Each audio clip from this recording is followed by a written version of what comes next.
এই যে মাংসটা এবার মেখে নেব। মাংসটা যত চটকাবো মাংসটা তত নরম হবে। খাসির মাংসটা চটকানোর উপরেই সিদ্ধ হয়ে যাবে একদম।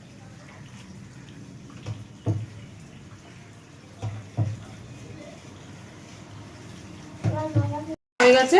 এবার এই যে আলুগুলো, বিরিয়ানির আলুগুলো একটু ভেজে নিচ্ছি। সাধারণত আলুগুলো ভাজে না, কিন্তু বাড়িতে করলে একটু ভেজে করে নিলে ভালো হয়, টেস্টটা ভালো হয়।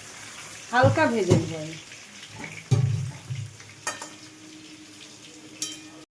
তালাটা কাকুনা তালা দিয়ে আসা হবে। কালকে কাকিমা বুঝছো পিসি, এটা তো ভাত রান্না করে নিয়ে আমার বলতো না এই হয় ওই হয়, কালকে নিজে পারে নাই করতে। মামু স্লিপ কাটে, হ্যাঁ তাই বলছি দেখো কিরকম মজা লাগে। আমারও তো বলো স্লিপ কাটে, এবার যদি গায়ে টায়ে পড়ে কত রিক্সে আমি করি। আমুল দুধ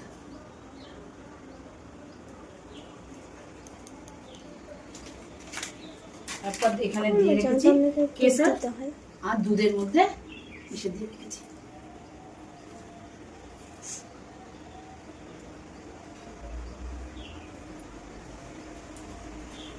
এখনই বিরিয়ানির গন্ধ যাবে।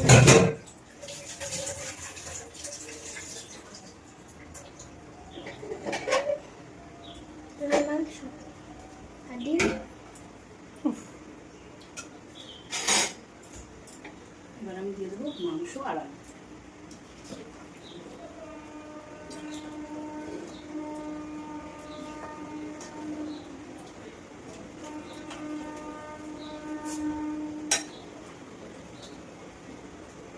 দারুণ সিদ্ধ হয়েছে মাংস।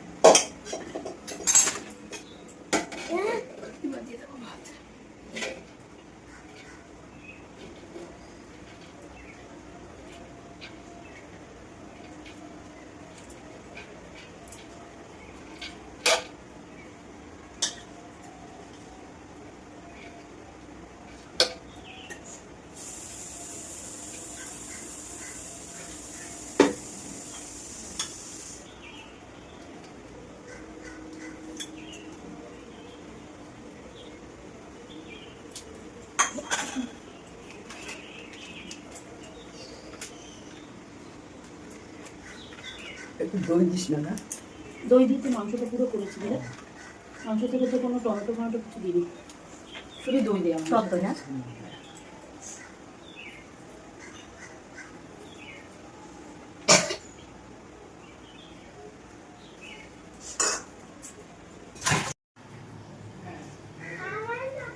আমাদের বিরিয়ানিটা রেডি।